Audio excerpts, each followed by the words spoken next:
you ever discovered a detail at a theme park and thought, there's gotta be a story behind that? Well, you've come to the right place. We're Amanda, Kevin, and Kim, the team behind We're in the Park, and we've spent years exploring theme parks and creating seek and find games that uncover the details that most people miss. And now we're diving into the history, stories, and secrets behind those magical details. So grab your curiosity, and maybe even a churro, and let's explore the parks together, one detail at a time. Welcome to the We're in the Park podcast. I'm Kim, and even though the holiday season is currently wrapping up in the parks, today I'm going to be diving into the history of the celebration of the holidays at Disneyland Resort in Anaheim, California. Specifically, the two theme parks, Disneyland Park and Disney California Adventure. Before I get started, I wanted to remind you that this episode is brought to you by WhereInThePark.com.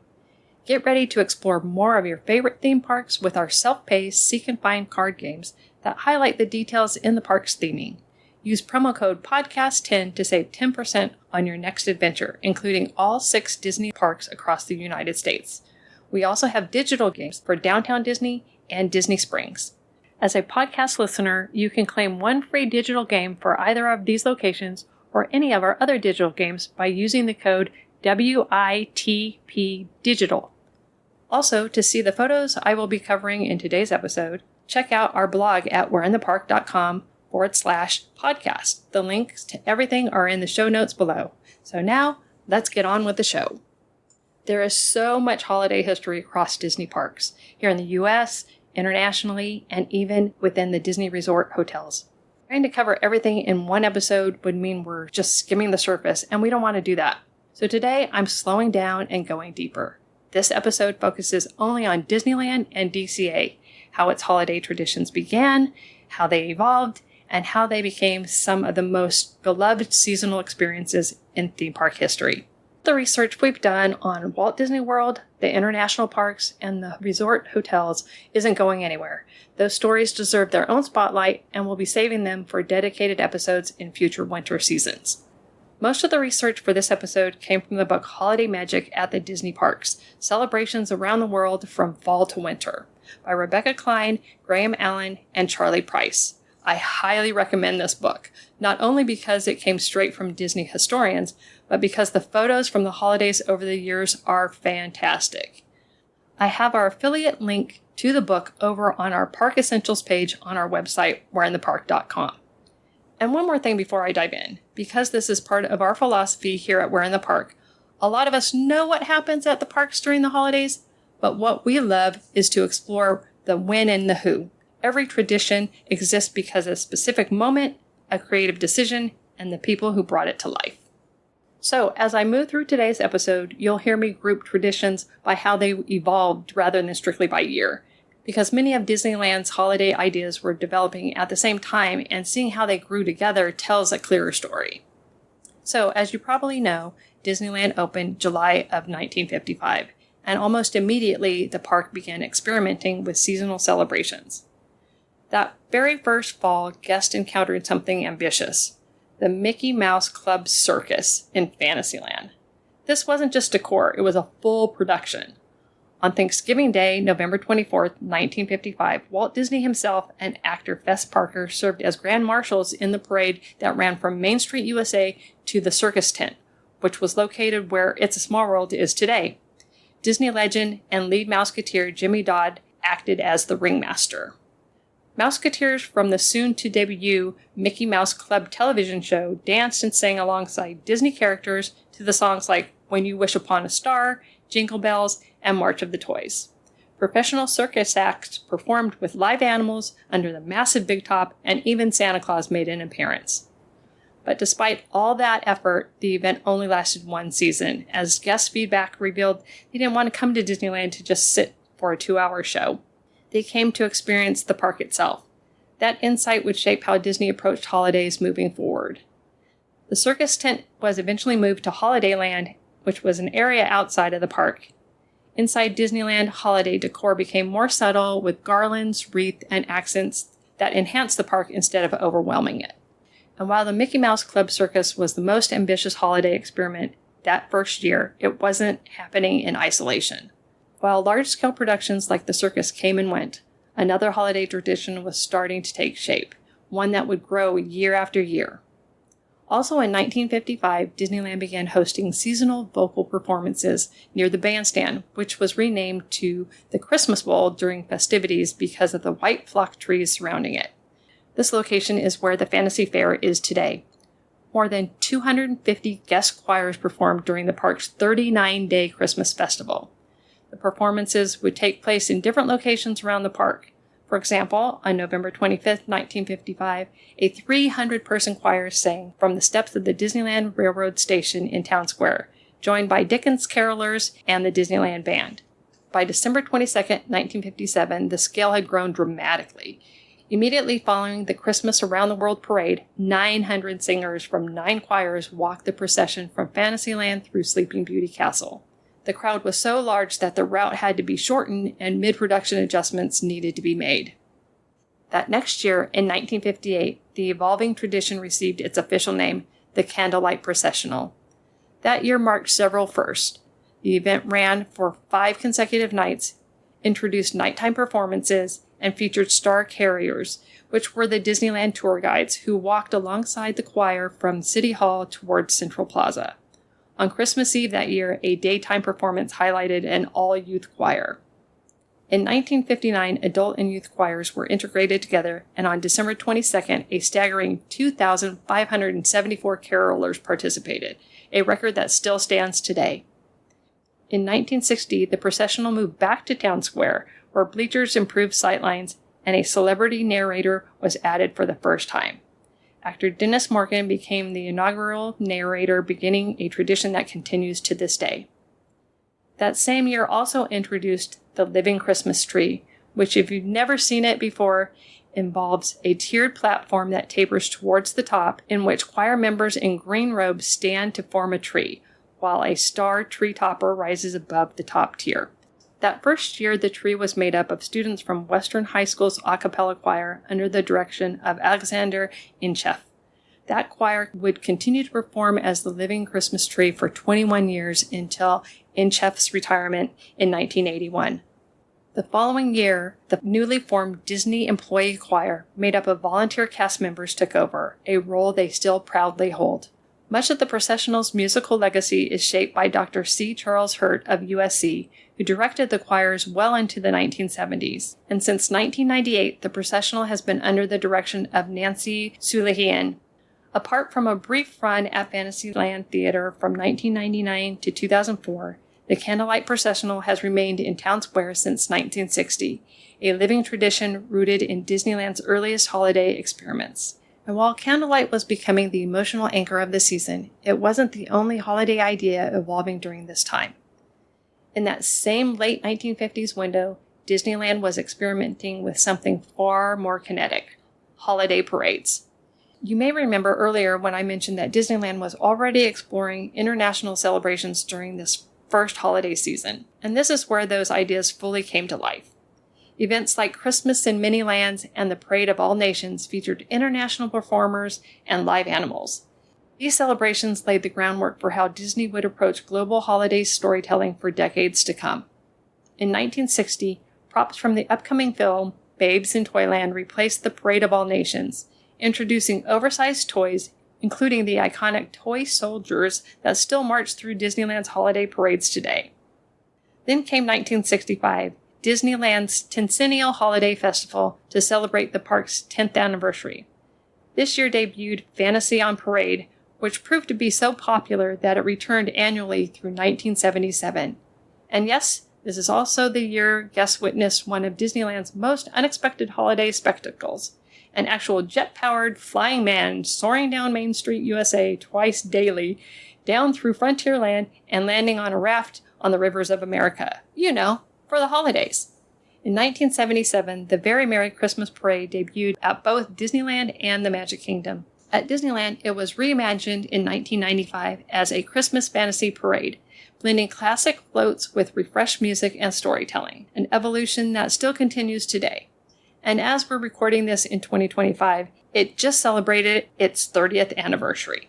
As Disneyland's holiday celebrations grew, Disney began looking for ways to cap off the day, something that could bring guests together at night and send them home with that unmistakable feeling that this season is special.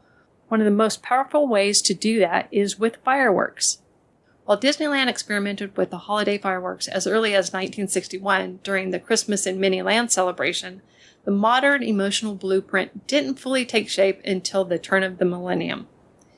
In 2000, Disneyland debuted Believe in Holiday Magic, a nighttime fireworks spectacular designed by Imagineer Steve Davison, specifically for the Christmas season.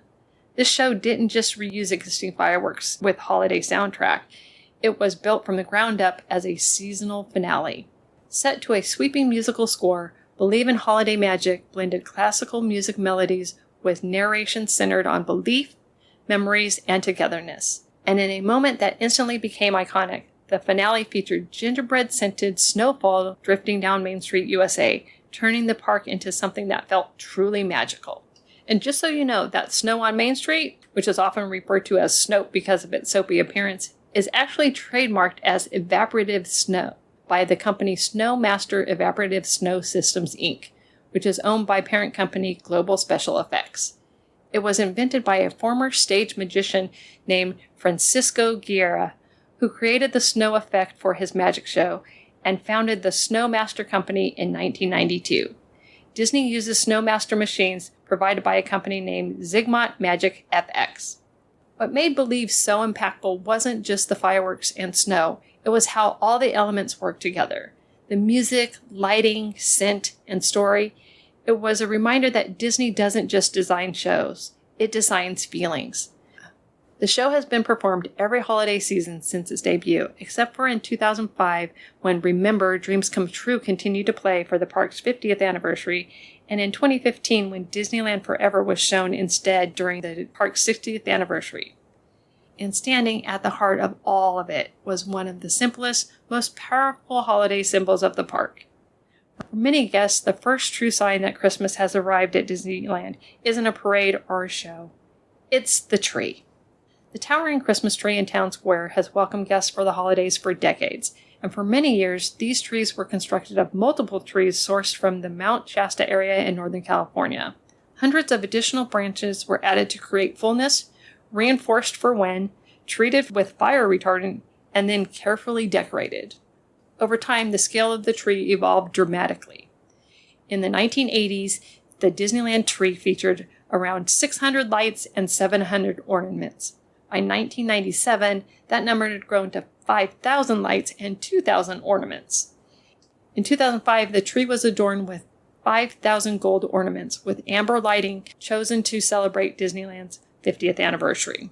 In 2008, Disneyland transitioned to an artificial tree, allowing for an even greater scale and efficiency, now illuminated with 75,000 LED lights. The tree isn't just decoration, it's a storytelling device. It sets the tone for the moment that guests walk through the gates and features ornaments that fit the time period of Main Street, USA where it's located. Depending on where you're standing, the tree can also serve as a background for the Christmas Fantasy Parade and as the last big reminder of Christmas that guests pass on their way out at the end of the day. With nighttime spectaculars and Main Street traditions anchoring the holidays at Disneyland, the resort had firmly established its seasonal identity, just as the new park down the Esplanade was beginning to find its own. When Disney California Adventure opened in 2001, its holiday identity was still taking shape. That opening year introduced a nighttime show named Luminaria. The show was also designed by Imagineer Steve Davison and featured music written by Don L. Harper, with the main vocal being Miriam Stockley. Now, Luminarias are part of the Hispanic tradition in which craft paper bags are weighed down by sand and contain a lit candle, which would then be used to line streets, walkways, or other walls on Christmas Eve to guide the child spirit of Christ. The show at DCA, however, was not about that. Yes, there were lights, but that's about where the similarities ended. The official press release called Luminaria a spectacular celebration of dazzling lights, low-level pyrotechnics, and favorite holiday music performed on the waters of the Paradise Pier Lagoon. The spelling of the name uses a capital A in the middle of the word, likely making it a portmanteau of illumination and aria. An aria, of course, is a self-contained solo song often found in an opera. Much of the soundtrack for the show did feature just Miriam Stockley, but it also had a choir backing her up occasionally. But beyond the name and music, guests were invited during the day to create paper holiday cards in the building now known for its Pandora shop, located across from the Golden Dreams Rotunda, which is now Ariel's Undersea Adventure. After the cards were created, they were scanned and prepared for display on large LED screens placed in the water during the show. Luminaria was met with mixed reviews, and it only lasted one season. While short-lived, it did pave the way for future nighttime spectaculars, which I'll get into in a moment. Between 2003 and 2007 came Santa's Beach Blast, which featured surfboards and sandcastles, and Santa was wearing shorts and a Hawaiian shirt. In Sunshine Plaza, wreaths and garlands made of thousands of colorful ornaments decorated Golden Gate Bridge that stood at the entrance of the park. The large California letters in front of the park received red and white striped overlays, with characters like Mickey standing on some presents while affixing a bow to the letter C. Over time, the park leaned into the California history and culture, especially on Buena Vista Street, where holiday decor reflects the 1920s and 1930s. Cedar garlands, period-appropriate shop windows, and a towering 50-foot Christmas tree anchored the area. That tree features ornaments cast from original 1930s designs, many sourced from cast members' families' collections. A miniature train circles the base, passing landmarks like Walt's Barn, a miniature replica of the Carolwood Barn found at the Los Angeles Live Steamers Railroad Museum at Griffith Park in Los Angeles, California. Over in Hollywoodland, the Santa sleigh flying at the end of the street by the Hyperion Theater is molded from actual props that were formerly installed over Hollywood Boulevard itself in the 1930s. All around the park today, you'll find themed holiday decor, such as takeout boxes that say Happy Holidays affixed to garland outside the Lucky Fortune Cookery in San Francisco, or a giant bear outside Grizzly River Rapids wearing a holiday sweater that lights up with the words Ho Ho Ho. Each festive area further expands on the storytelling. How would the locals who lived and worked here decorate their space for the holidays? One area that goes all out for the holidays is Cars Land, including a tree decorated with hubcaps, the street lined with hanging garland made from car air filters, spanners and wrenches snowflakes, and tire wreaths. The Cozy Cone Motel may even have a gingerbread replica in its lobby. From 2013 to 2015, guests gathered at the Paradise Pier Lagoon, now called Paradise Garden Park, to experience World of Color Winter Dreams, followed by World of Color Seasons of Light beginning in 2016. Both shows were also designed by Imagineer Steve Davison. This 23-minute production blended Disney and Pixar holiday moments with sweeping fountains, lighting, and even park architecture joining the show. For Disneyland's 70th anniversary this year, the World of Color ran its World of Color Happiness without a holiday overlay, a reminder that sometimes restraints is just as intentional as spectacle. The nighttime show was also dark for the 2018 holiday season due to technical issues with the fountains and other show elements. By this point, DCA had shown that holiday storytelling could scale up to massive nighttime experiences. But back over at Disneyland, some of the most powerful transformations were happening in smaller, more intimate ways as seasonal overlays became one of Disneyland's most influential storytelling tools. The Country Bear Christmas Special debuted in 1984, making Country Bear Jamboree the first attraction to receive a full holiday overlay. The show was designed by audio animatronic animators and show programmers Dave Phaeton and Michael Sprout and featured the music by George Wilkins. Each character of the show was decked out in holiday costumes, including Max, Melvin, and Buff on the walls. Each of the acts in the regular show performed holiday songs like Rock and Roll Santa, Blue Christmas, and Winter Wonderland, to name a few. At Disneyland, it ran through the 2000 season just before the attraction closed in 2001. On November 14, 1997, It's a Small World holiday premiered, led by Disney music producers Bruce Healy and Glenn Barker, and creative director, you guessed it, Steve Davison. The original 1-minute musical loop expanded into a 2-minute arrangement alternating It's a Small World and Jingle Bells in native languages. Scenes received new costumes, props, scents, and lighting, and over 50,000 lights on the exterior alone. The overlay was such a success that opening year, in 1997 that it extended into Lunar New Year, and it remains one of the most beloved seasonal transformations in Disney history. The success of It's a Small World holiday proved something crucial. Guests were willing to embrace seasonal transformations of classic attractions if they were done with care. And just a few years later, Disney would test that idea in an even bolder way. First, Haunted Mansion Holiday premiered at Disneyland on October 5th, 2001, blending The Nightmare Before Christmas with the classic Haunted Mansion. This wasn't just an overlay, this was a full seasonal identity shift. There is so much history, artistry, and creative decision-making behind this transformation that it truly deserves its own episode. So today, we're intentionally placing a pin in that story because it's one of the most elaborate holiday transformation Disney has ever created. So we will absolutely be coming back to this at a later time. When you step back and look at the holiday history of the Disneyland Resort, what stands out isn't just how early these celebrations began, it's how thoughtfully they evolved. From experimental circuses and community choirs to immersive overlays and sweeping nighttime spectaculars, Disneyland's holidays have always been rooted in storytelling, intention, and detail. And while today I focused on just 2 parks, this is only the beginning. Each Disney park here and around the world approaches the holidays differently, shaped by culture, geography, and creative vision. Because at Disney, the holidays aren't just a season. They're a tradition, built one decision, one creative team, and one memory at a time. And we can't wait to dive deeper into these traditions with you in the years to come. Be sure to subscribe to the podcast if you haven't already done so you never miss an episode. If you have any photos or stories from early days of Disney at Christmas time, or just want to chat with fellow theme park fans, we invite you to join us over on our private Facebook group, We're in the Park Explorers. And until next time, we'll see you somewhere in the park. Thanks for exploring with us today. If you're ready to take your park experience to the next level, check out Where in the Park Games. They're self-paced, seek-and-find adventures designed for you to experience the park in a whole new way. Whether you're visiting for a birthday, a family gathering, date night, or even a solo trip, you'll be searching up high and down low for the details found in the park's theming. Get ready to discover a deeper appreciation for your favorite theme park with a Where in the Park game and take 10% off your next adventure by using code PODCAST10. Which park will you explore next? Until then, we'll see you somewhere in the park.